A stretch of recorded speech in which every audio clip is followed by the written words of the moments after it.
Assalamualaikum warahmatullahi wabarakatuh. Salam damai sejahtera, Om Swastiastu, Namo Buddhaya, salam kebajikan, rahayu untuk kita semua di ruangan ini.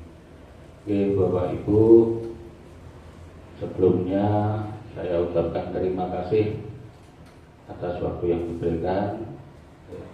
Di sini saya ingin mengibarkan atau mendiseminasikan mengenai budaya positif untuk lingkungan sekolah.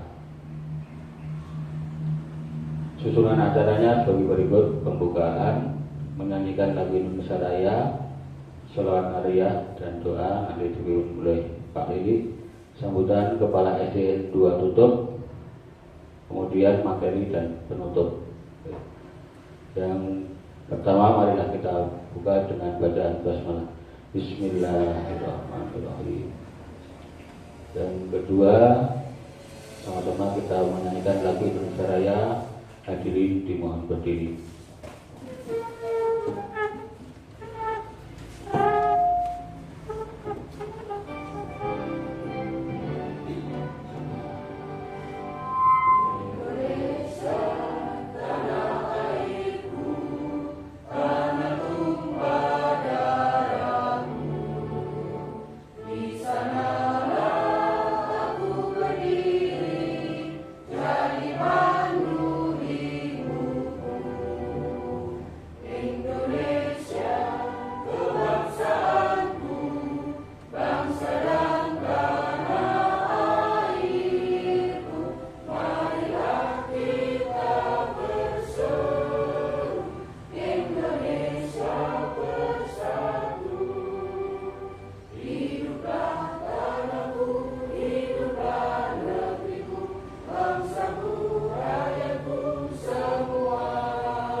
Hadirin silakan duduk kembali.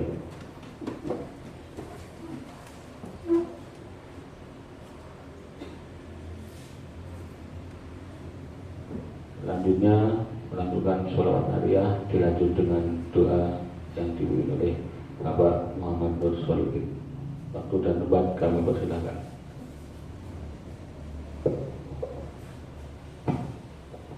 Assalamualaikum warahmatullahi wabarakatuh. Bapak Ibu yang kami hormati, marilah kita bersolawat Ariyah dulu.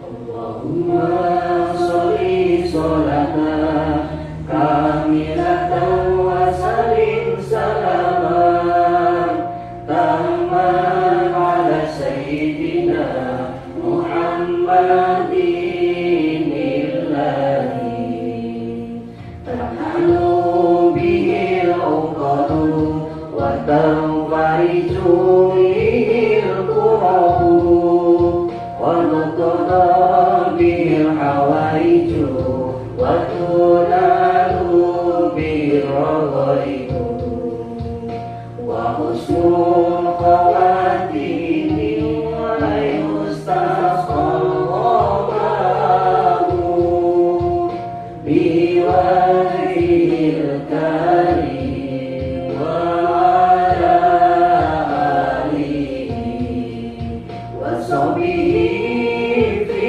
kulli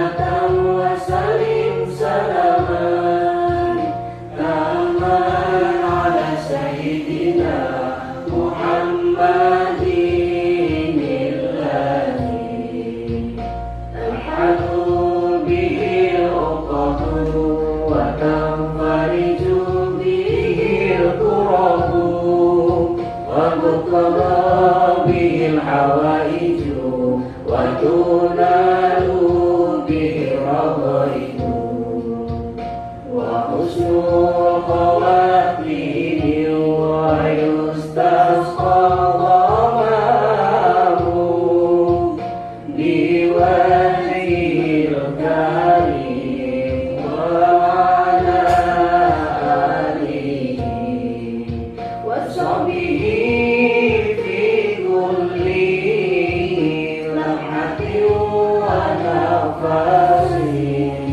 wa nafasin bi'adadi kulli ma'lumina wa sahbihi fi kulli lamhatin wa nafasin bi'adadi kulli ma'lumina.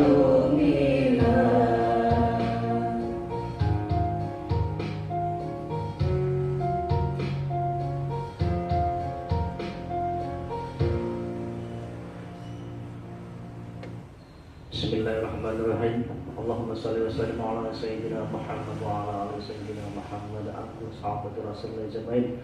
Bismillahirrahmanirrahim. Hamdan syakirin, hamdan mu'min, hamdan yu'afini wa yukafir masida.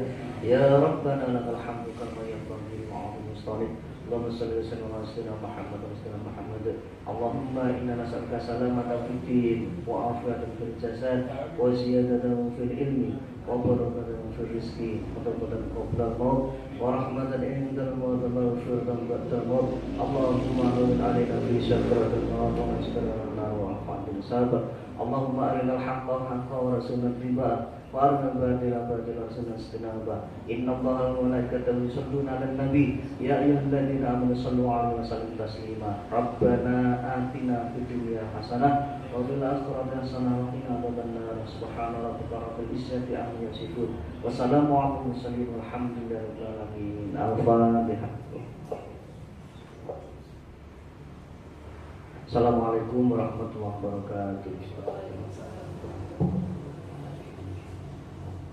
Untuk acara selanjutnya sambutan dari Bapak Kepala SD Tutup, kami persilahkan.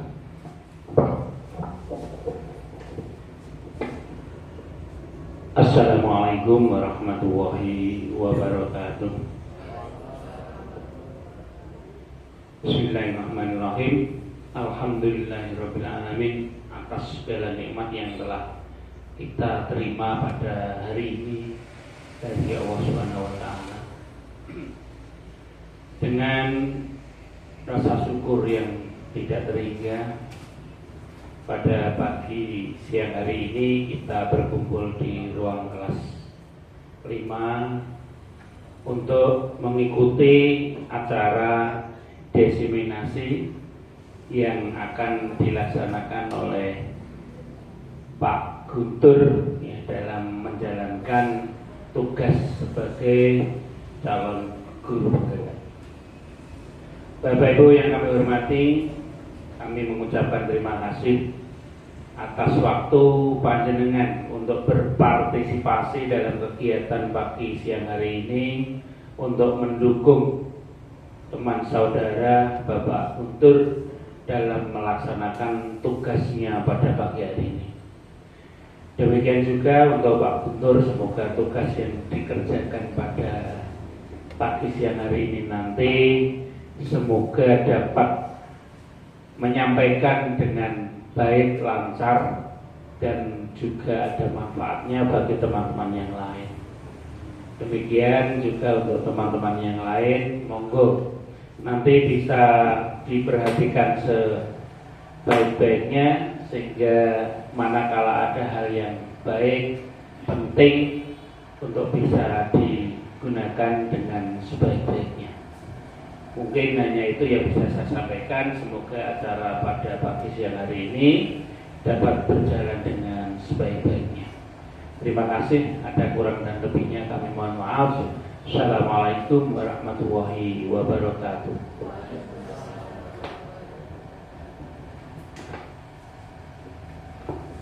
Terima kasih kami ucapkan kepada Bapak Kepala SD 2 Duktum Pak Kamal Widianto yang telah memberikan arahan dan bimbingan bagi kami.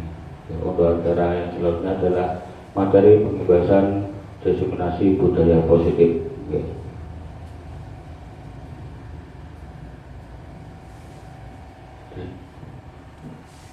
Di sini perkenalkan dari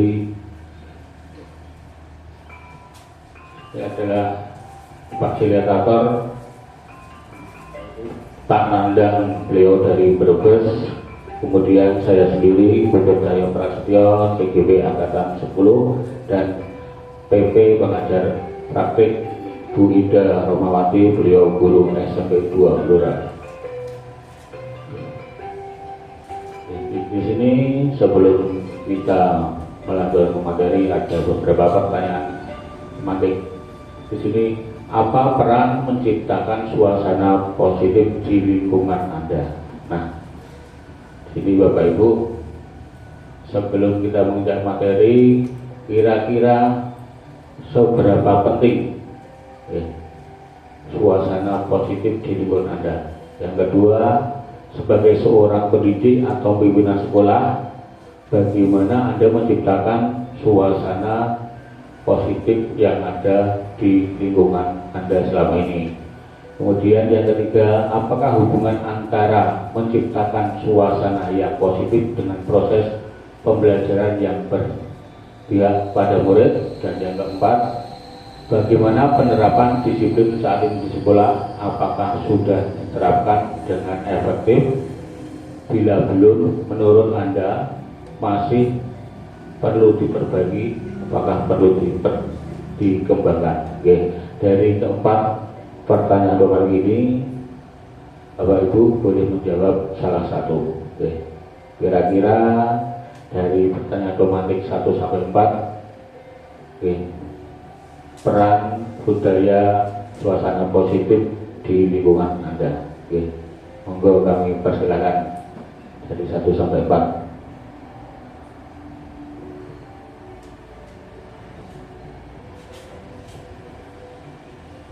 Jadi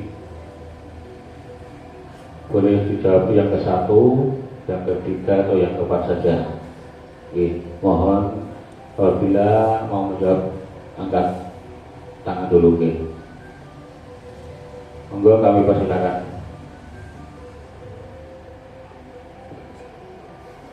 Oke, mungkin Bu Ria salah satu yang mana mau.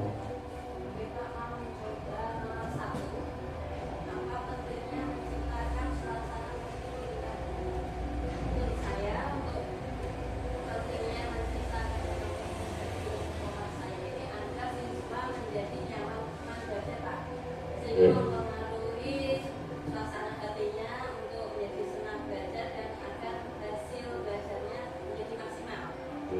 Oke, terima kasih Bu Kuria. Intinya berarti lingkungan yang aman, nyaman dan menyenangkan bagi siswa. Kasih tepuk tangan untuk Kuria. Untuk yang lain mungkin Bu Nita, Bu Roy. Sudah ada 4.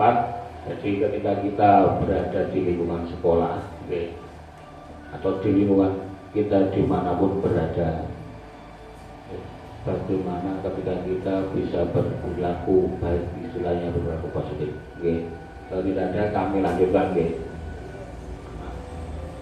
Untuk pertanyaan kedua, harapan kita untuk diri kita sendiri dan harapan untuk murid kita. Yang pertama, apa saja harapan yang Anda inginkan? Intinya yang Anda ingin kembangkan dari diri Anda sendiri, sebagai seorang pendidik. Yang kedua, harapan untuk murid. Jenengan menginginkan murid ini menjadi seperti apa, seperti itu. Oke. Jadi kita tidak hanya mengajar saja di kelas, tapi punya keinginan, saya ingin menciptakan murid yang seperti apa. Nah, jadi dua pertanyaan ini harapan dari diri sendiri yang ingin Anda tingkatkan dari dalam diri sendiri. Oke. Misalnya Bu Rohi ingin meningkatkan hal kompetensi diri, misalkan dengan melalui pelatihan-pelatihan. Oke. Untuk yang harapan murid ingin menciptakan murid yang berkarakter misalkan. Nah, seperti itu. Oke. Oke. Mungkin Bu Rohi bisa memberikan yang nomor satu, harapan yang ingin dikembangkan untuk dirinya sendiri.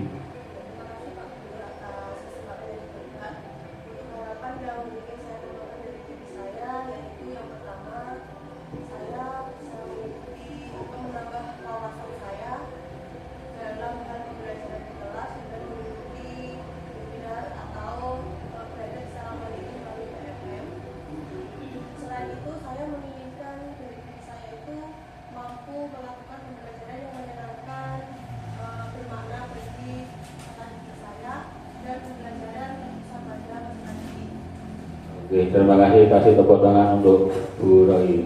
Oke, jadi yang diinginkan Bu Rohi adalah mengembangkan melalui pelatihan-pelatihan, entah itu secara luring atau daring, bisa lewat PMM atau media sosial lainnya.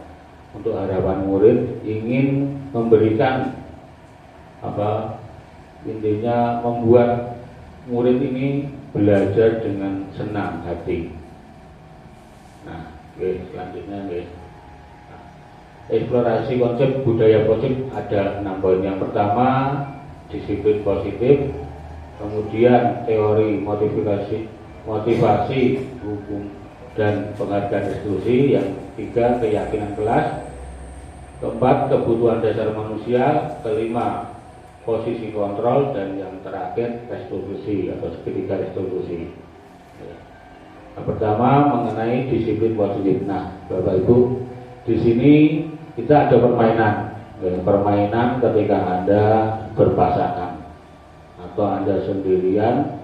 Nah, di mana tangan Anda ini menggenggam di sini, entah ada apa di dalam tangan kalian. Oke, maksudnya Bapak Ibu guru semuanya.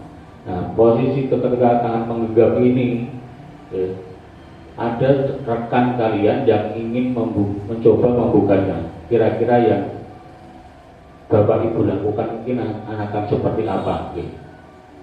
Misalkan itu nanti tangannya dibuka atau tidak, itu semua tinggal kemauan Bapak Ibu. Kira-kira seperti apa? Sekarang coba genggamkan tangan kalian. Digenggam serat-eratnya. Nah, di dalam tangan kalian itu ada sebuah hal penting, misalkan.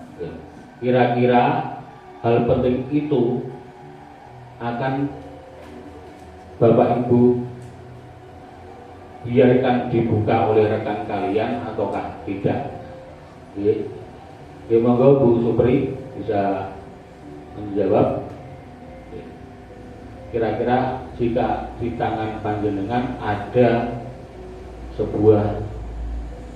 sesuatu yang kira-kira jenengan itu akan biarkan rekan Anda membuka atau tetap jenengan genggam?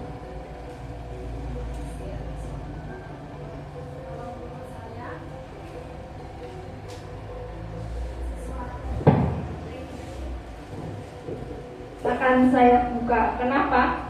Karena sesuatu yang penting bisa saja itu berguna bagi orang lain. Siapa tahu bisa bermanfaat bagi orang lain. Itu saja, terima kasih. Terima kasih Bu Supri, kasih tepuk tangannya.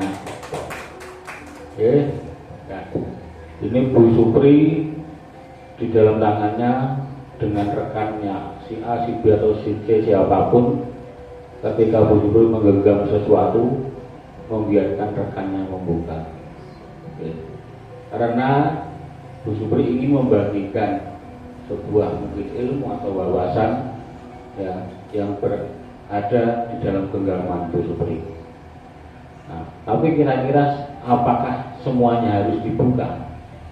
Nah, seperti itu. Tidak. Jadi ketika kita menggenggam sesuatu yang benar-benar penting dan itu merupakan rahasia, berarti kita wajib untuk menjaganya, ya. Karena itu memang rahasia untuk kita sendiri. Tapi ketika itu bisa untuk bermanfaat bagi orang lain, kenapa kita tidak akan membukanya? Ya, jadi semuanya tergantung dari kebutuhan. Ya. Di sini ada beberapa pertanyaan. Bapak Ibu setuju atau tidaknya? Yang pertama, hukuman dapat mendisiplinkan anak. Kira-kira setuju apa tidak? Bahwa hukuman itu dapat mendisiplinkan anak. Kira-kira jenengan setuju atau tidak? Oke. Bu Rita?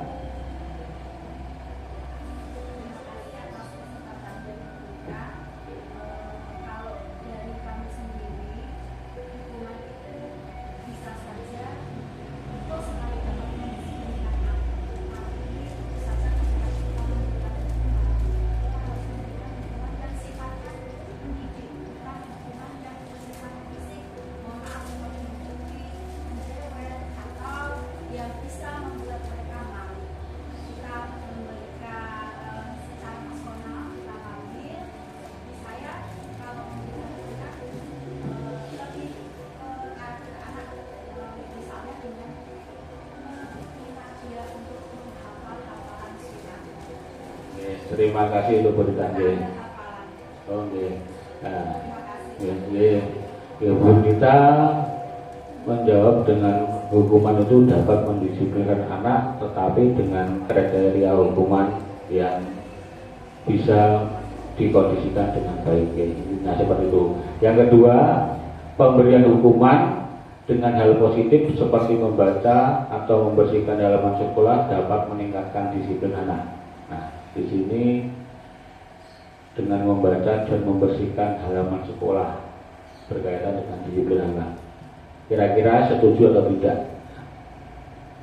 Bapak Ibu kira-kira setuju atau tidak? Dijawab saja setuju atau tidak, betul ya? Setuju atau buatan? Yang kedua. Oke, Pak Dewi. Ya, terima kasih Pak Guntur. Kalau untuk saya pribadi, ya saya setuju karena pemberian hukuman dengan yang positif seperti membaca itu dapat meningkatkan kemampuan dia atau keinginan dia untuk membuka hal yang baru. Dengan membaca mereka dapat mengetahui hal yang mereka ingin ketahui. Sedangkan untuk membersihkan halaman ini juga sama, tapi dalam ranah kemampuan anak itu sendiri, sehingga kedisiplinan anak itu bisa tercapai. Ya, mungkin itu dari kami Pak Gubernur. Oke, terima kasih Mbak Malili. Kasih tepuk tangannya atas jawaban yang luar biasa. Oke, jadi Mbak Malili menyetujui untuk yang kedua karena dari kebiasaan, ya Pak Malili, menjadi kebiasaan untuk anak sehingga dapat meningkatkan kedisiplinan anak. Yang ketiga, memberikan penghargaan dapat meningkatkan motivasi belajar anak.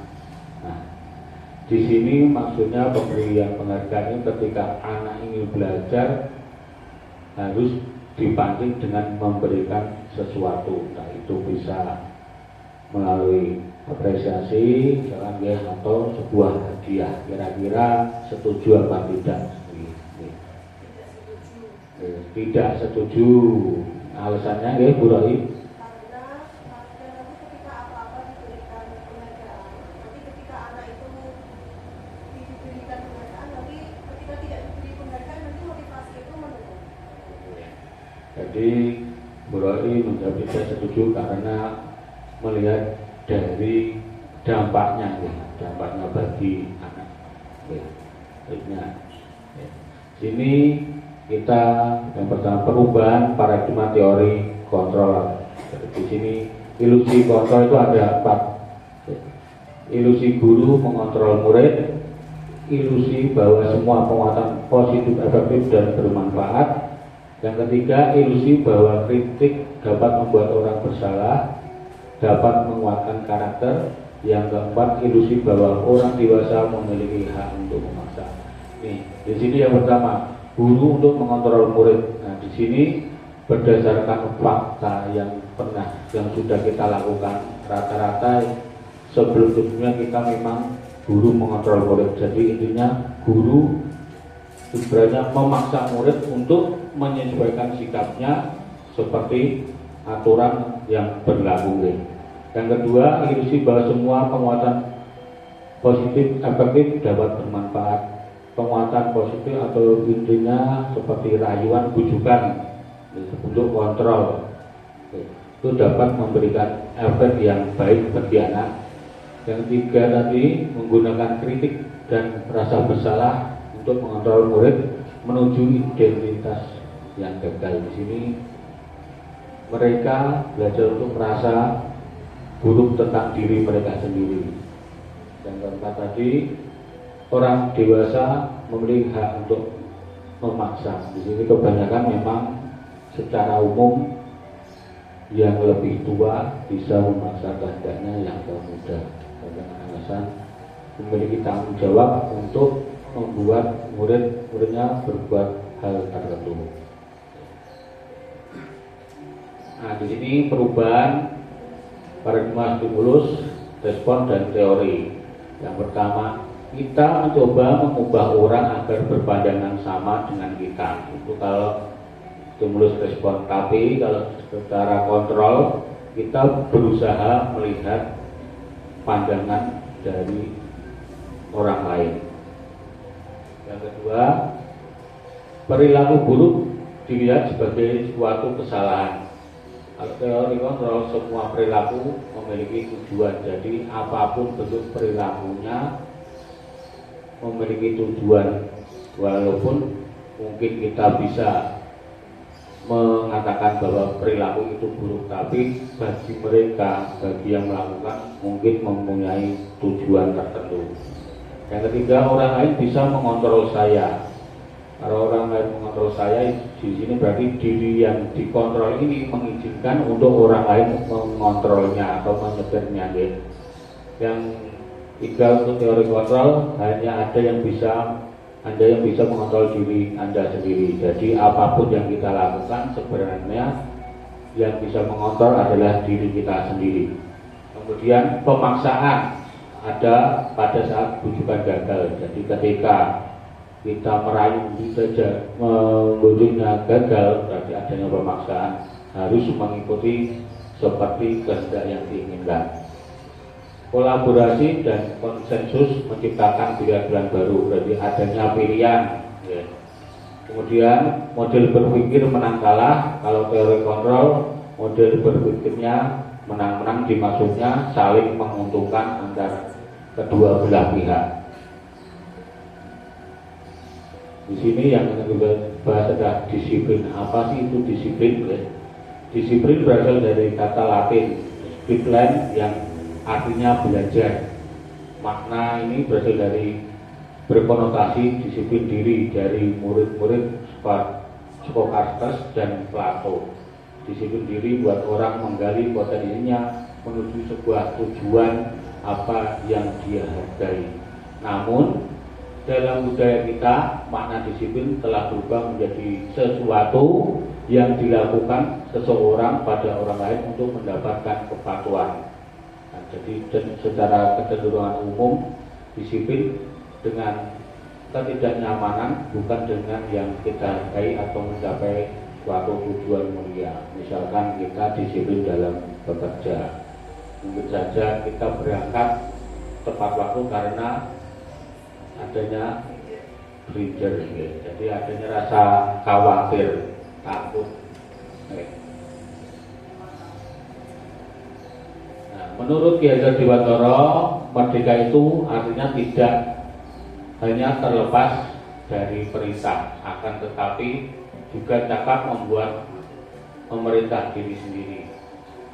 Jadi kita tidak selalu mendapatkan perintah, tapi kita bisa memerintah diri kita sendiri untuk melakukan sesuatu. Di sini nilai-nilai kebajikan, nilai-nilai kebajikan yang ada di Indonesia. Ya.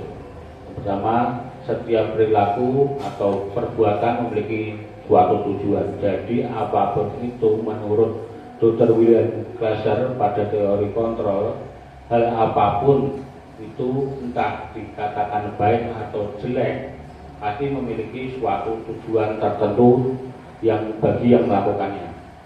Dan ketiga, mengaitkan dengan nilai-nilai kebajikan yang diyakini oleh seseorang.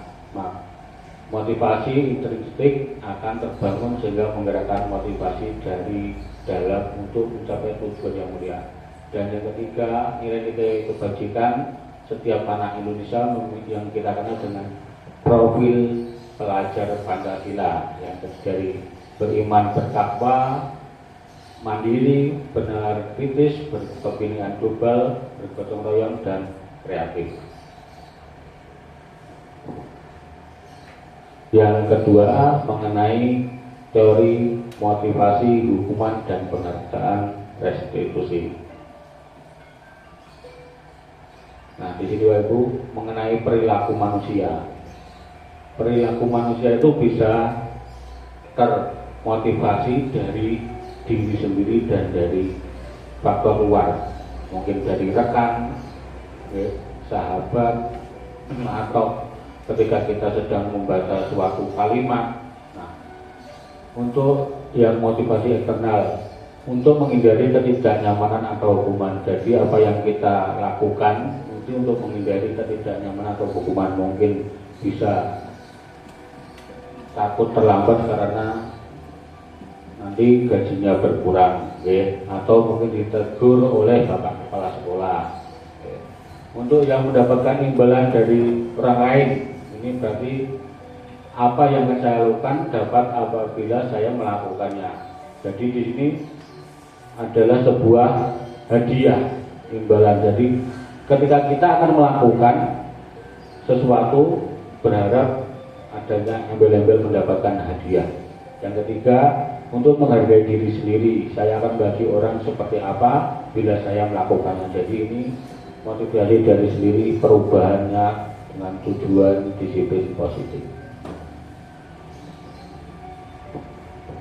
Ini antara identifikasi perbedaan antara hukuman, konsekuensi, dan restitusi. Ini contohnya sesuatu yang menyakitkan harus terjadi, kalau konsekuensi sesuatu harus terjadi, restitusi merupakan pilihan. Jadi ada perbedaan dari ketiganya ini.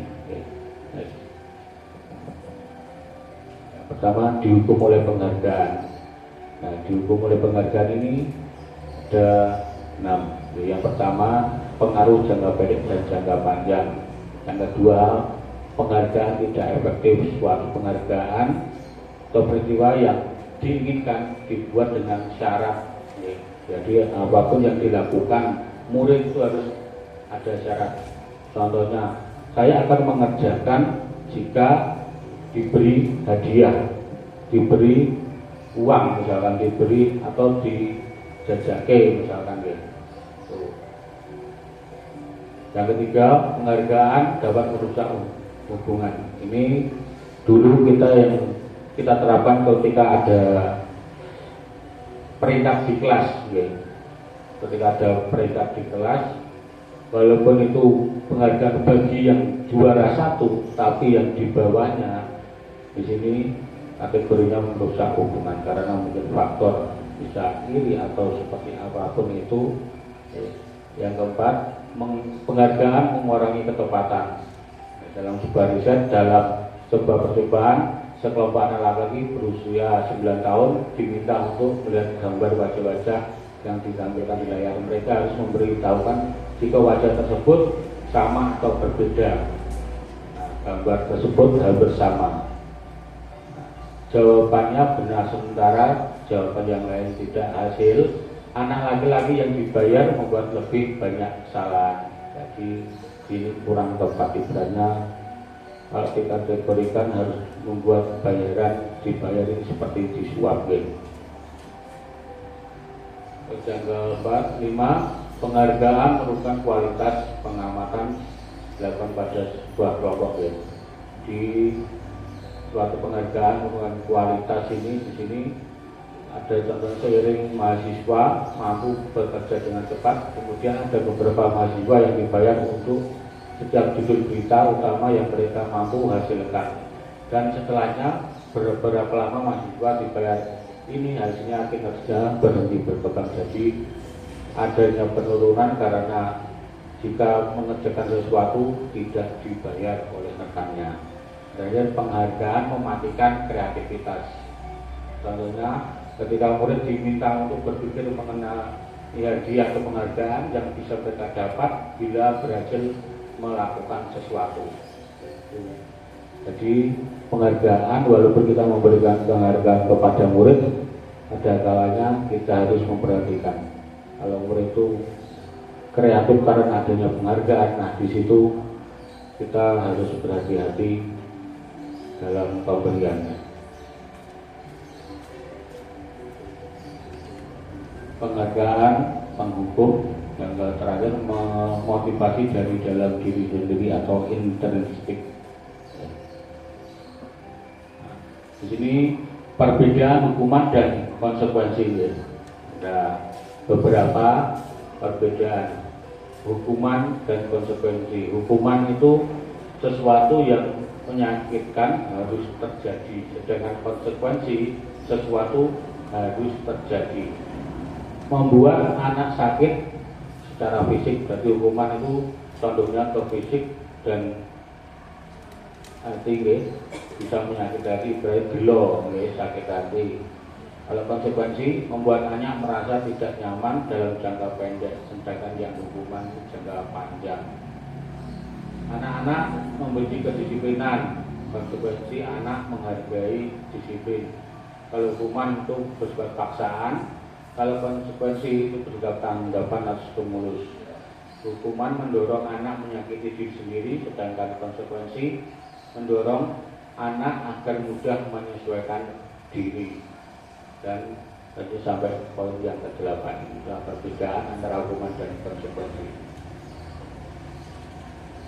Dan restitusi, di sini ada restitusi, ada proses menciptakan kondisi bagi murid untuk memperbaiki kesalahannya. Dan intinya pertanggungjawaban dari murid ketika mereka melakukan sebuah kesalahan. Ciri restitusi yang pertama, bukan untuk menebus kesalahan, namun untuk belajar dari kesalahan. Yang kedua, memperbaiki hubungan. Yang ketiga, tawaran bukan paksaan. Jadi benar seperti pilihan. Yang keempat, restitusi menuntut untuk belajar ke dalam diri, jadi menggali apa yang bisa dilakukan anak. Yang kelima, restitusi mencari sebuah dasar yang mendasari tindakan. Apa yang dibutuhkan anak, pasti anak ini akan melakukan sesuatu itu dengan dasarnya apa yang diperlukan bagi anak itu. Mungkin sebuah kepuasan, kesenangan. Terus restitusi diri dan cara yang paling baik, restitusi fokus pada karakter bukan tindakan. Restitusi fokus pada solusi. Restitusi mengembalikan murid salah pada kelompoknya. Jadi intinya ini restitusi itu adalah bagaimana cara anak ini kita mencari solusi dari setiap permasalahan yang dihadapinya. Contoh, di sini Bapak Ibu guru bisa melihat mencatat 100 kali di buku kalimat saya tidak akan terlambat lagi karena terlambat ke sekolah. Kira-kira ini termasuk hukuman atau konsekuensi? Lari mengelilingi lapangan basket 2 kali karena terlambat hadir di sekolah. Murid diminta untuk push up 15 kali tidak menggunakan masker ke sekolah. berhubungan dengan fisik nggih ini, jadi menyakiti anak. Mengganti kertas tugas teman yang telah dicoret-coret, konsekuensi. Seterusnya sampai yang terakhir, lari mengelilingi lapangan basket 2 kali karena terlambat 10 menit untuk pelajaran PJOK. Hukuman atau konsekuensi. Nah, di sini di poin yang terakhir kita bisa lihat karena ini hampir sama, hampir sama dengan poin yang kedua. Cuma bedanya ini dalam pelajaran PJOK. Kalau ini kan baru masuk sekolah, bukan dalam keadaan sudah menerima pembelajaran. Jadi ini jawabannya. Jadi bisa kita bedakan ya. Lari mengelilingi lapangan basket 2 kali dan lari mengelilingi lapangan basket 2 kali karena terlambat 10 menit untuk pelajaran PJOK. Jadi kalimat penegasnya, penerangnya pelajaran PJOK ini kita sudah mulai pembelajaran. Kalau ini kan baru masuk sekolah. So, yang ketiga,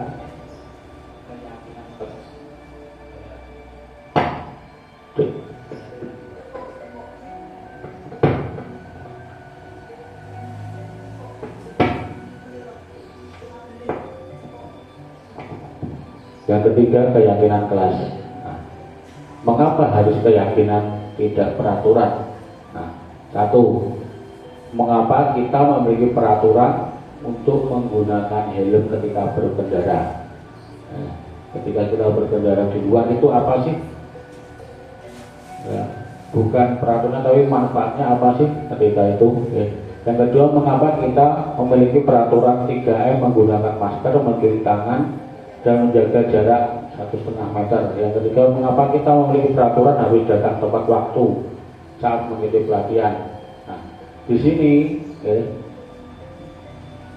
ini merupakan keyakinan yang kita bentuk. Yang pertama, apa sih kenapa kita menggunakan helm dalam berkendara? Yang jenengan yakini ketika kita menggunakan helm ini untuk apa manfaatnya?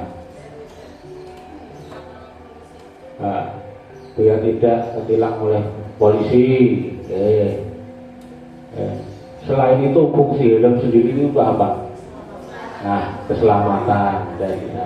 Kalau kita takut kepada karena tilang, itu masuknya ke peraturan. Tapi ketika kita berpikir untuk keselamatan tanpa adanya rasa takut dari pihak lain, itu masuknya ke keyakinan. Untuk yang kedua, kira-kira ini keyakinan kita melakukan peraturan 3M. Nah, waktu kita zaman COVID ya, ketika nanti kita takut ditangkap Satpol PP. Nah, menjaga kesehatan, jadi keyakinannya kita untuk kesehatan kita. Dan yang ketiga, perawat datang tepat waktu mengikuti pelatihan. Nah, ketika bapak ibu mengikuti pelatihan, benda gaji tekon dan nunggu dasik, ana sing ben oleh panggung ngarep, mungkin malah ditelakno bentuk gurih. Tapi ini ketika datang tepat waktu, agar apa tujuan bapak ibu ini? Agar kita tidak ketinggalan materi. Di sini ibaratnya termasuknya kedisiplinan. Nah, untuk mendukung motivasi intrinsik, kembali ke nilai-nilai keyakinan lebih menggerakkan seorang dibanding mengikuti serangkaian peraturan-peraturan. Ya, di sini ada pembentukan keyakinan sekolah atau kelas, ada 7. Yang pertama, keyakinan bersifat abstrak, tidak tertulis, sedangkan peraturan itu bentuknya tertulis yang lebih terinci dan konkret. Oke. Keyakinan kelas berupa pernyataan-pernyataan universal, berarti di sini sebuah pernyataan yang bisa kita dapat dari guru atau murid. Yang ketiga, pernyataan keyakinan kelas senantiasa dibuat dalam bentuk positif, jadi intinya kita mengajak ke arah yang lebih baik. 4, keyakinan kelas sebenarnya tidak terlalu banyak sehingga mudah diingat, jadi tidak terlalu banyak panjang lebar. Panjang lebar kayak truk gandeng itu, awas kendaraan panjang dan lebar kok dilipat meninggalan dan perjalanan orang diangkat lewat kapal mabur. Nah, Yang kelima, keyakinan kelas sebaiknya sesuatu yang dapat diterapkan di lingkungan tersebut. Jadi ketika kita mau membuat keyakinan itu, kita juga melihat kondisi yang ada. Semua warga kelas hendaknya ikut berkontribusi dalam pembuatan keyakinan kelas lewat Quran pendapat. Jadi semua yang ada di kelas atau kalau di sekolah, semua warga sekolah ya. Jadi dapat mengontribusikan dengan pendapatnya. Yang ketujuh, bersedia meninjau kembali keyakinan kelas dari waktu ke waktu. Jadi keyakinan kelas ini bisa berubah-ubah menyesuaikan kebutuhan dan tujuan kita. Ya, contohnya ini peraturan dan sampingnya keyakinan. Mengembalikan barang ke tempatnya. Ini peraturannya. Jadi ketika kita mengambil buku di perpustakaan, mungkin ada tulis kembalikanlah ke tempatku ketika sudah digunakan atau tidak terpakai. Nah, yang kedua, dilarang mengganggu orang lain. Yang ketiga, hadir di sekolah 15 menit sebelum pembelajaran dimulai. Dilarang melakukan kekerasan, bergantian atau menunggu giliran. Dari peraturan ini kita akan membuat keyakinan. Nah, kira-kira kembalikan barang ke tempatnya, ini keyakinan apa yang Bapak Ibu dapat lihat dari peraturan ini? Bertanggung jawab. Dilarang mengganggu orang lain. Keyakinan apa kira-kira ini? Kasih sayang, menghargai, menghormati, bisa. Nah, hadir di sekolah 15 menit sebelum pembelajaran dimulai. Disiplin. Dilarang melakukan kekerasan. Rukun bisa. Keselamatan juga bisa, ya. Berganti atau menunggu giliran. Disiplin bisa, sabar. Nah, jadi begini. Jadi bisa lebih tidak panjang dulu tapi lebih simpel. Nah, bertanggung jawab ini bisa ke poin yang lain, misalkan tidak hanya kembalikan barang ke tempatnya, tapi bersihkan setelah mengembalikan. Nah, bisa seperti itu, guys. Saling menghormati, bisa ketika ada orang berbicara kita tidak menyela atau komitmen, disiplin juga bisa, ya. Di sini kira-kira ada 2 poster kesepakatan kelas antara kiri dan kanan. Yang sebelah ini atau sebelah ini kah? Yang kira ini yang terdapat kesepakatan kelas. Kanan atau kiri? Nah, kalau dari kanan ya. Nah, rasa saling menyayangi ini, kemudian semangat. Nah, kami murid yang peduli, jadi keyakinan kelasnya adalah peduli. Ini kedalaman keyakinan kelas ada model tabel T dan Y. Ini hormat, bekerja, mendengar lagi lewat lisan, terlihat ketika kita melihat, berperilaku kita melakukan. Dan tersenyum ramah, berarti kita melakukan tersenyum ramah. Kalau tadi melihat berempati terhadap perasaan orang lain, kita melihat orang yang sedang tertimpa musibah, kita berasa iba, empati. Terdengar satu orang berbicara, yuk saya bantu, kita bisa selesaikan ini bersama-sama. Nah, yang model sampingnya sebelah kanan ini adalah model T, hormat. Tampak atau tidak tampak, di sini maksudnya model T. Jadi peraturan kelas. Nah, jadi awal dari peraturan kelas karena ingin kita lebih enak, lebih nyaman, kita membuat keyakinan kelas, sehingga dari setiap keyakinan kelas masing-masing itu akan menimbulkan lingkungan yang positif. Berarti ini masih lingkungan sekolah. Ketika sudah ibarat murid bisa melakukan ini, mereka akan bisa menumbuhkan budaya positif dimanapun berada, tidak hanya di sekolahan. panjang. Yang keempat, dengan kebutuhan dasar manusia dan dunia berkualitas.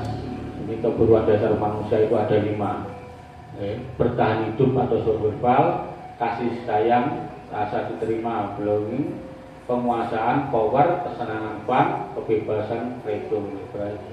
Di bertahan hidup, kita bertahan hidup intinya dengan seperti bekerja, cari nafkah, untuk mendapatkan materi yang kita gunakan, kemudian kebutuhan, kemudian rasa kasih sayang, dicintai, disayangi oleh keluarga, rekan, teman, penguasaan, ya power, ibarat sebagai kita perintah, berarti kalau di perusahaan bos, kesenangan fun, apa yang kita rasakan, kepuasan, ibaratkan, itu kebebasan, misalkan kebebasan untuk memilih.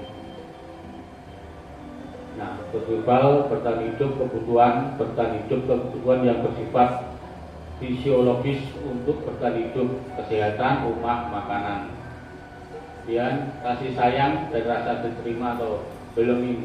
Kebutuhan ini meliputi kebutuhan psikologis, kebutuhan untuk disayangi dan diterima, meliputi kebutuhan akan hubungan dengan koneksi sosial, kebutuhan untuk memberi dan menerima kasih sayang, dan kebutuhan untuk merasa menjadi bagian dari suatu kelompok.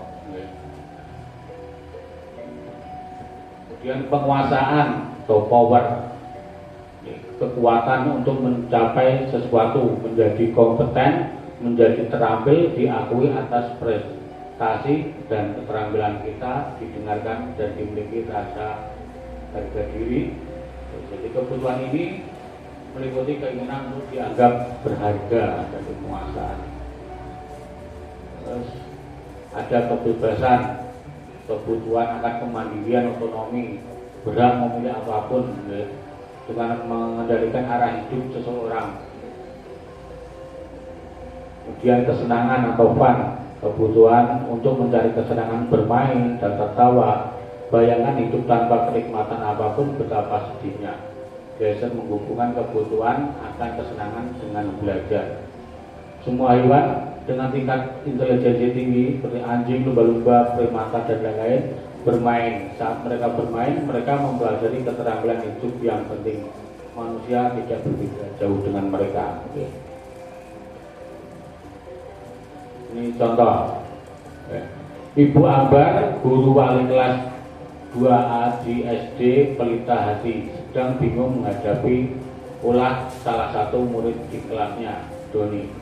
Beberapa anak di kelas 2A telah datang padanya dan mengeluh Doni yang sering meminta bekal makanan siang mereka dengan paksa. Jika Anda menghadapi situasi seperti itu, apa yang Anda lakukan? Menurut Anda kira-kira apa alasan Doni? Jadi ini Doni kalau sekarang kita lebih mengenalnya dengan memalak, lebih akrabnya dengan memalak. Kira-kira apa yang Anda lakukan ketika Anda di posisi ini? Ada murid yang sering meminta bekal makan siang ke rekannya. Kira-kira jika Anda sebagai Bu Ambar, apa yang Anda akan lakukan, dan kira-kira apa alasan Doni untuk melakukan ini? Ini Bu Dwi mungkin.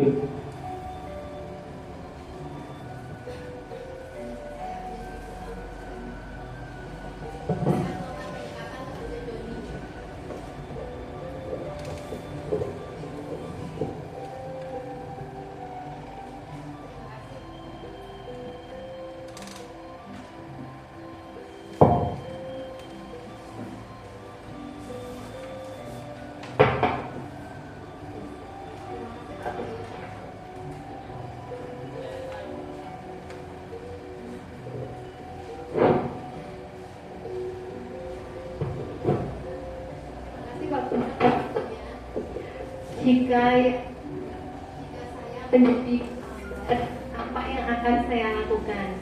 Yang akan saya lakukan yaitu saya akan memanggil Doni. Saya akan melakukan pendekatan kepada Doni. saya akan bertanya mengapa Doni melakukan hal-hal tersebut.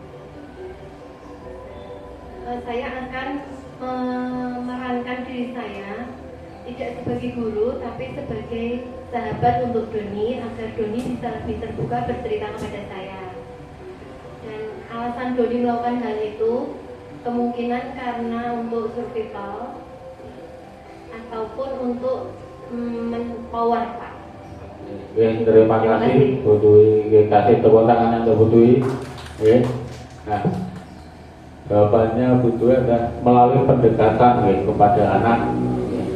Kita sebagai teman, jadi akan si Doni akan bercerita. Kemudian kenapa Doni seperti itu? Mungkin karena penguasaan atau survival tadi, betul. Nah, jawaban Doni, saya lapar Bu. Orang tua tidak membawakan bekal makan siang. Bisa jadi seperti itu. Bisa jadi tidak diberikan uang saku. Saya merasa senang teman saya jadi memperhatikan saya. Berarti itu membutuhkan perhatian dari rekan lain. Saya merasa hebat karena teman saya jadi takut dengan saya menuruti keinginan saya. Saya merasa bosan dengan bekal makanan yang dibawakan ibu saya dari rumah. Saya melakukannya karena iseng saja dan ingin menikmati ekspresi wajah teman-teman yang kesal karena diambil makanannya dan menurut dia ekspresi teman-teman itu lucu. Nah, jadi ini jawaban Doni. Misalkan kebutuhan yang tidak terpenuhi dari jawaban Doni ini, yang pertama tidak membawa bekal, hubungannya dengan bertahan hidup.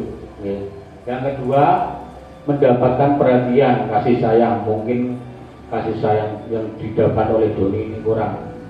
Mungkin takut ini sebagai kekuasaan.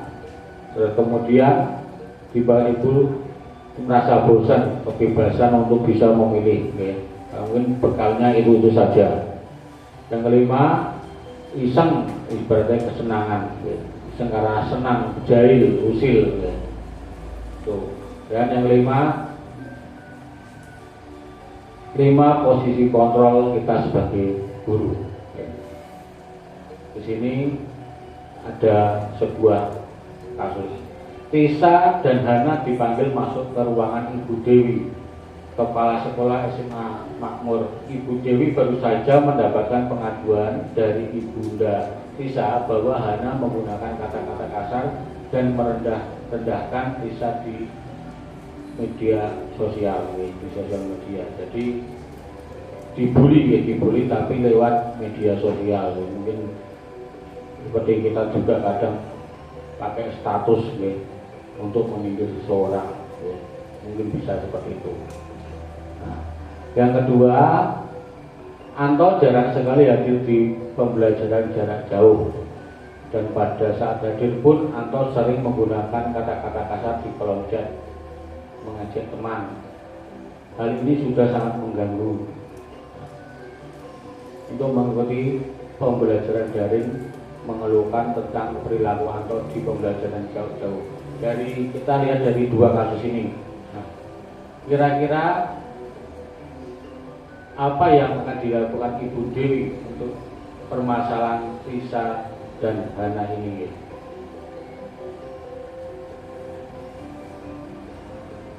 Menggunakan kata kasar dan merendahkan di sosial media. Kira-kira jika panjenengan menjadi Ibu Dewi, apa yang Anda panjenengan lakukan?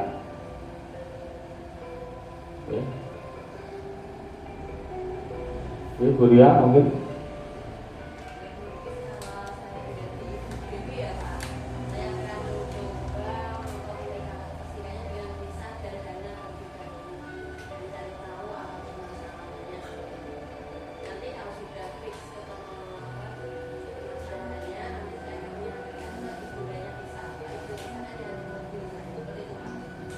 Terima kasih atas jawabannya Bu Ria.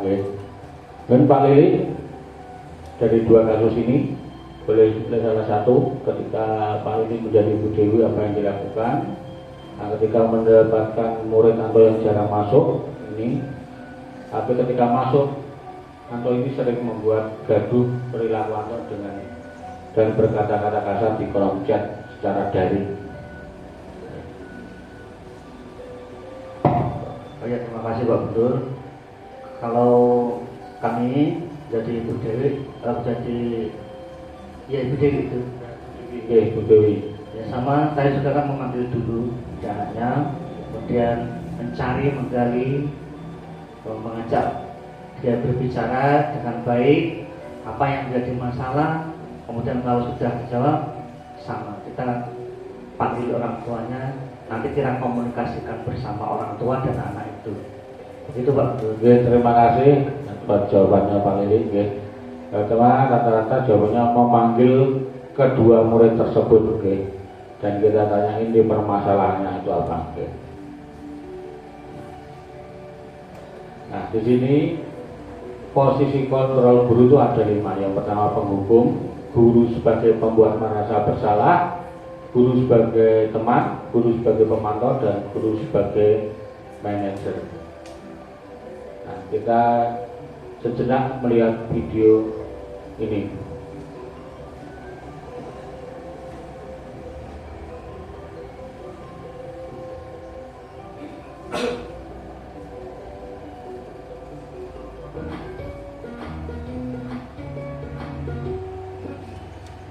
Salam bahagia Ibu dan Bapak guru hebat. Dalam penerapan disiplin positif restitusi, salah satu program yang dikembangkan adalah 5 posisi kontrol.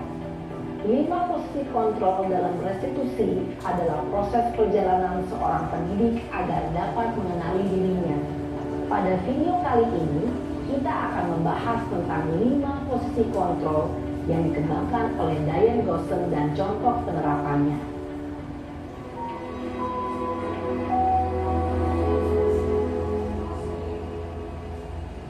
5 posisi kontrol itu adalah 1. Posisi penghukum, 2.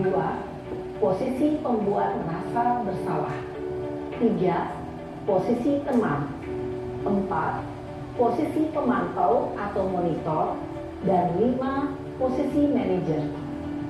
Untuk lebih memahami kelima posisi tersebut, mari kita saksikan kasus Naren yang terlambat hadir 20 menit di sekolah dan melihat bagaimana kelima posisi kontrol dalam menghadapi masalah tersebut.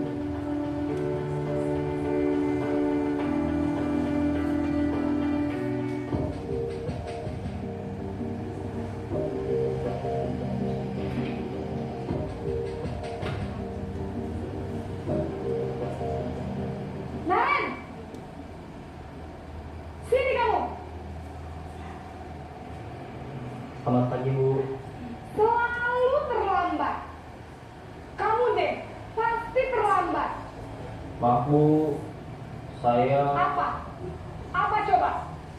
Alasan kamu apa lagi? Kapan sih kamu tidak terlambat? Malas sekali ya kamu jadi anak. saya Dasar pemalas. Gak kapok-kapok sih kamu. Sudah berapa kali terlambat? Sana, kamu keliling lapangan basket 2 kali. kenapa saya harus ke lapangan basket Bu? Kenapa? Kamu melawan ibu. Berani-beraninya jawab. Sudah terlambat, masih berani jawab pula. Sekarang, keliling lapangan basket 5 kali sekalian. Biar kapok. Cepat. Pergi sana ke lapangan basket. Posisi penghukum biasanya berbicara dengan nada tinggi, menghardik, menunjuk-nunjuk, menyakiti, dan menyindir. Hukuman bisa berupa fisik maupun psikis. Ibu dan Bapak guru hebat, dampak yang terjadi pada murid ketika guru berada pada posisi penghukum adalah murid cenderung akan memberontak, bahkan menyimpan dendam.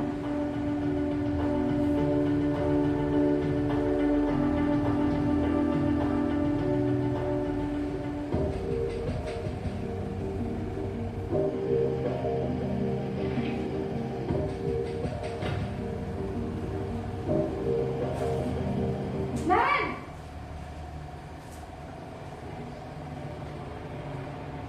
Selamat pagi, Bu. Naren, kamu kenapa terlambat lagi, nak? Ya Tuhan, Naren, kamu senang ya bikin ibu susah ya? Kalau kamu terlambat lagi, nanti ibu yang ditegur bapak kepala sekolah, nak.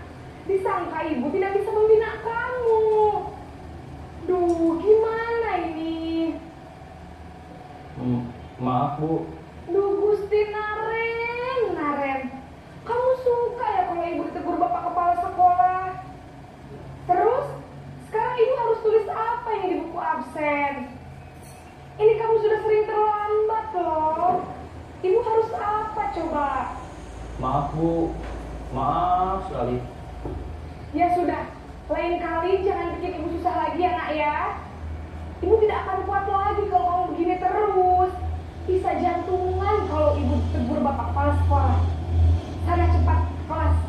Maaf ya, Bu. Maaf sekali.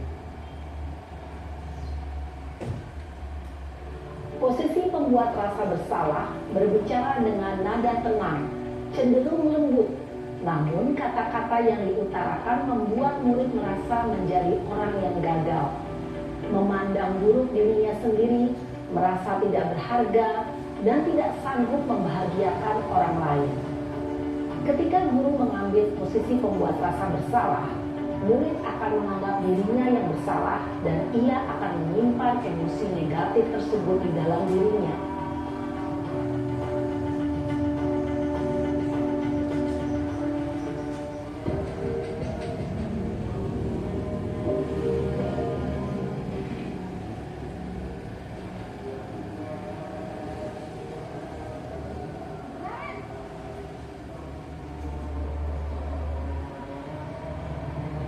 Selamat pagi, Bu. Wah, sudah jam berapa ini, nak? Terlambat lagi ya saya. Iya, Bu. Sebelumnya kelihatan seperti lebih banyak kalau sebagai teman ya. saya, Bu. Kamu malah menyalahkan ibu kamu. Kamu bukannya anak yang larinya paling kencang. Kok terlambat sih? Iya, Bu. Saya memang terlambat bangun tadi. Jadi, biarpun saya lari kencang, tetap gak kekejar, Bu. Ya sudah sana. Nanti lain kali larinya lebih kencang lagi ya. Biar gak terlambat lagi. Bikin senang ibu. Demi ibu. Bisa kan? Bisa lah, Bu. Ya sudah sana masuk kelas. Ibu beresin urusan absen kamu. Kamu ini ada-ada saja. Dalam posisi teman, guru berbicara dengan nada suara ramah, akrab, cenderung bersenda gurau untuk menjaga suasana tetap santai. Murid akan merasa senang, aman, dan akrab dengan guru. Identitas yang tercipta adalah identitas sukses atau berhasil. Namun, perlu diingat, karena ini masih dorongan eksternal, maka ada faktor ketergantungan dari murid kepada orang tertentu. Di sini guru aksennya, sehingga di lain waktu murid bisa berperilaku baik, namun hanya kepada orang-orang tertentu saja.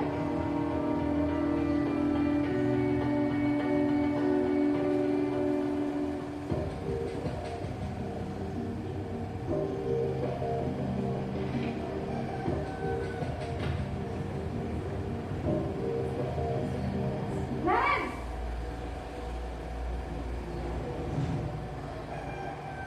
Selamat pagi, Bu. Naren, apa peraturan sekolah kita tentang jam berapa kita harus masuk sekolah, nak? Kita harus di sekolah jam 7, Bu. Iya, betul. Sekarang sudah jam 7.20. Naren sudah tahu konsekuensinya jika terlambat hadir. Paham, Bu. Saya harus tinggal kelas pas jam istirahat selama 20 menit. Iya, benar. Konsekuensinya demikian. Jadi nanti jam 9.30 pas istirahat, kamu harus tinggal di kelas, kerjakan tugas tambahan untuk ketertinggalan kamu, ya? Baik, Bu. Posisi pemantau mengandalkan penghitungan atau data untuk mengontrol murid. Guru mengarahkan murid berdasarkan peraturan dan konsekuensi. Seorang pemantau menunjukkan bahasa tubuh dan ekspresi wajah yang datar dan cenderung formal.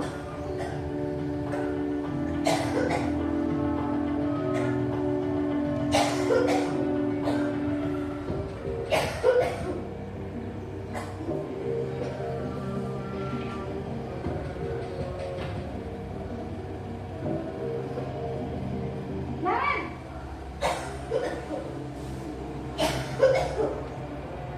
Selamat pagi Bu. selamat pagi Naren. Maaf Bu, saya terlambat.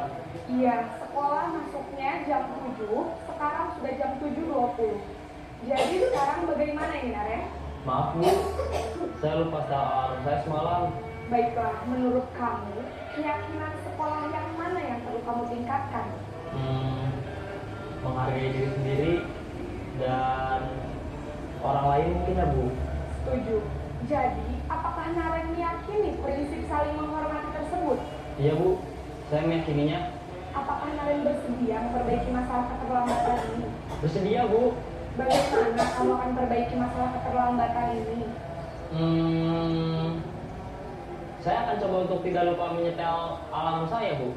Baik, kalau Naren lupa menyetel alarm di rumah, ada orang yang kira-kira bisa bantu mengingatkan tidak?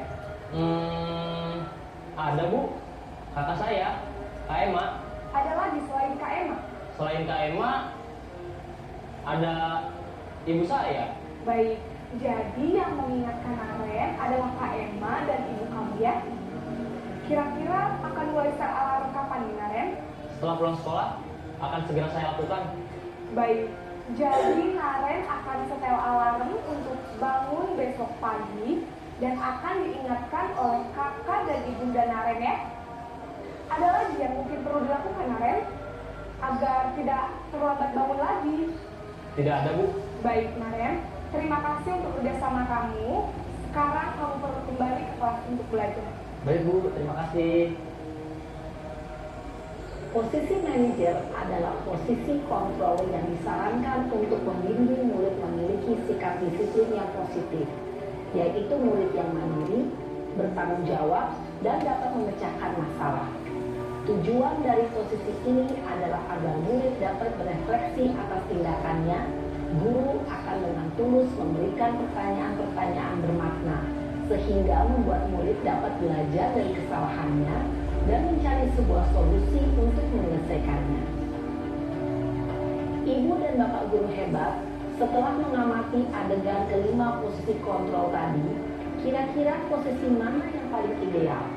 Posisi mana yang dapat menunjang motivasi intrinsik murid? Ya, tentu posisi manajer. Posisi ini memang posisi ideal yang ingin dituju setiap pendidik. Pada posisi inilah, guru dapat menerapkan disiplin positif yang berpihak pada murid, yang memerdekakan murid.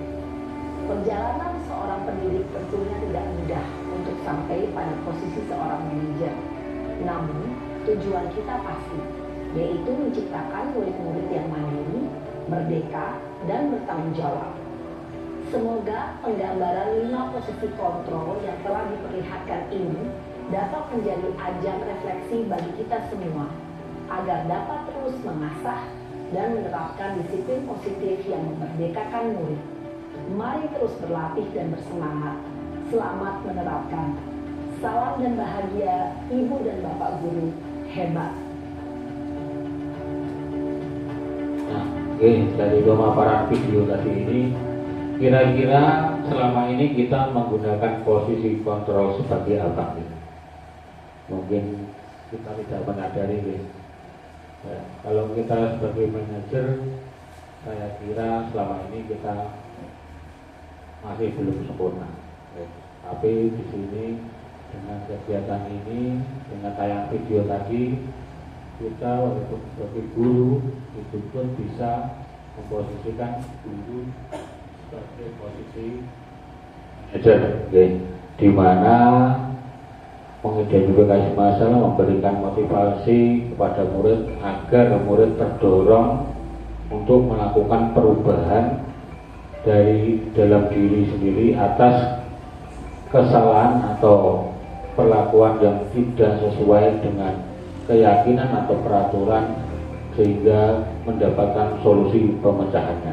Nah, itu posisi kontrol sebagai manajer. Sini Penghukum tadi menghadir, membuat rasa bersalah, ceramah, kecewa, ibu kecewa, teman membuat alasan-alasan untuk murid, pemantau menghitung dan mengukur, manajer mengajukan pertanyaan-pertanyaan yang dapat memotivasi siswa atau menggali dari dalam diri siswa, menguatkan pribadi siswa agar bisa berubah untuk menjadi lebih baik atas pengalaman yang sudah mereka dapat. Nah,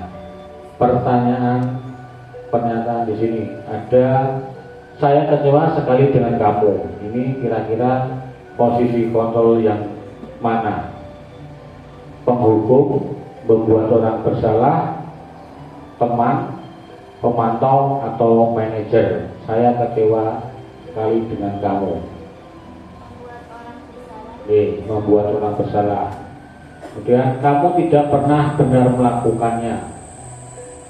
Kira-kira ini masuk posisi yang mana? Kamu tidak pernah benar melakukannya. Buat rasa bersalah. Ayolah lakukan demi ibu atau bapak. Teman, apakah kamu mendapatkan stiker bintang hari ini? Posisi kontrol berapa? Pemantau, manajer, pemantau. Bagaimana kamu bisa menyelesaikan masalah ini? Manajer, kamu selalu yang paling terakhir.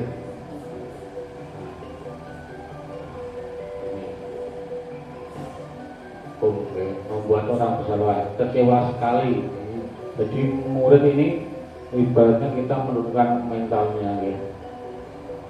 Penghukum, kalau kita hukum, teman kita sebagai teman bertanya-tanya, ya, bercerita, pemantau, bintang dengan menghubungkan peraturan dan apa konsekuensinya, manajer pemecahan masalah, ya, dari dalam diri siswa sendiri. Bergerak antara peraturan, pemantau, konsekuensi atau hadiah, nilai manajer memperbaikinya. Nah, di sini kita dituntut untuk menjadi posisi guru sebagai manajer. Yang terakhir mengenai segitiga restitusi. Ini hubungannya dengan 5 posisi kontrol tadi. Menurut Diana Gosen dalam buku Restitution School Disiplin 2001 telah merancang sebuah tahapan untuk memudahkan para guru dan orang tua dalam melaksanakan proses menyiapkan anaknya untuk melakukan restitusi bernama segitiga restitusi atau restitution triangle. Dan sini menstabilkan identitas, ya. Kedua, mevalidasi tindakan yang salah. Tiga, menanyakan keyakinan kelas. Ini rangkaian segitiga restitusi. Menstabilkan identitas untuk membuat anak merasa gagal karena kesalahan yang sudah dilakukan, tapi menjadi positif. Berbuat salah itu hal yang manusiawi. Tidak ada manusia yang sempurna. Kata-kata seperti ini. Nah, kita pasti bisa menyelesaikannya permasalahan ini. Bapak Ibu tidak tertarik untuk mencari tahu siapa yang benar, siapa yang salah. Identitas. 2. Validasi tindakan, membantu siswa mengenali basic kebutuhan yang ingin dipenuhi ketika melakukan kesalahan itu.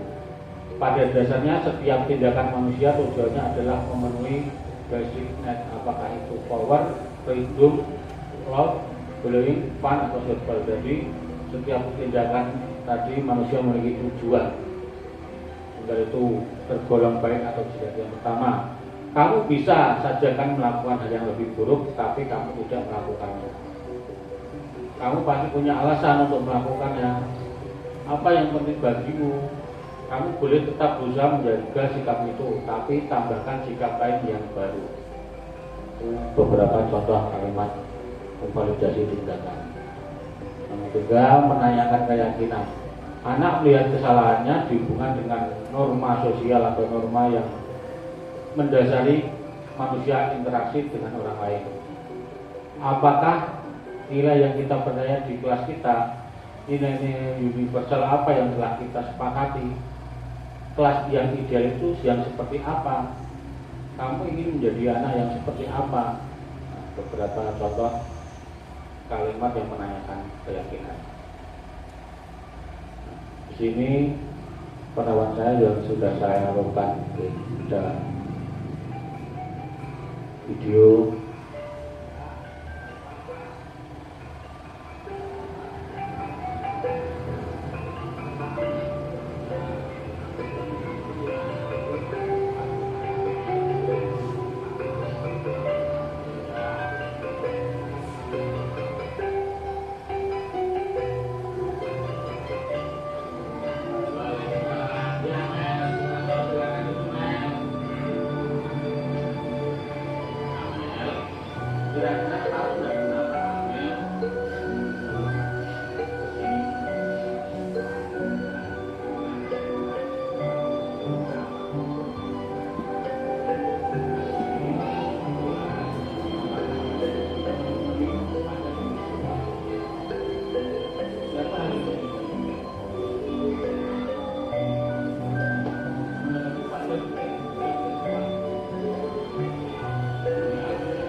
Stabilkan identitas dengan menanya-nanya kepada anak agar anak itu merasa terpuruk.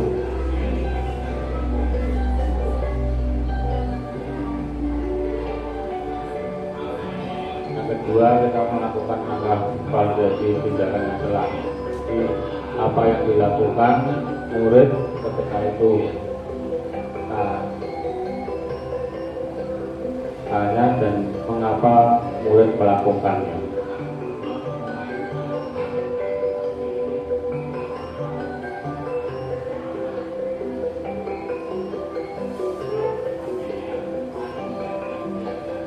Yang ketiga, menanyakan keyakinan. Jadi keyakinan apa yang sudah kita buat dengan murid, paling tidak yang mudah tadi, yang mudah digampang dihafal oleh murid. Jadi tidak terlalu panjang.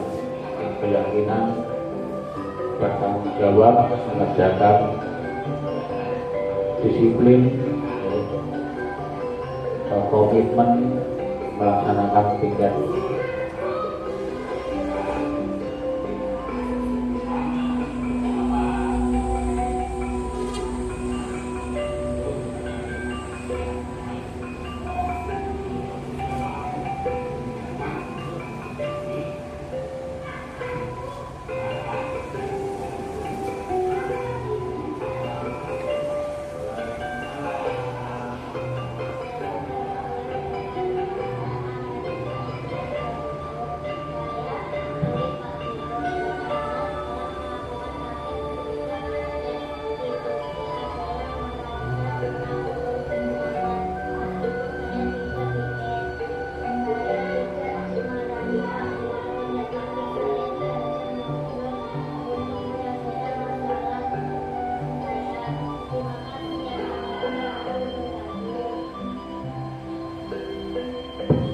Nah,